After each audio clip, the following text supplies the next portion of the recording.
hindi ka makakapag-continuous during installation ng Windows 11 kapag wala kang Microsoft account.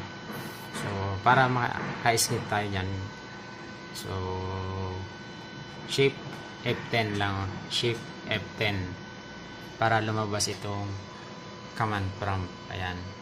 So, type natin dito yung NCPA.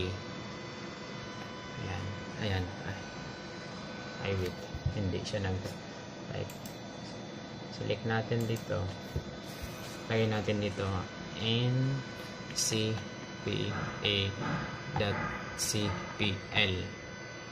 Yan yung itatype natin dyan. Tapos enter natin. Lalabas yung network. Ito.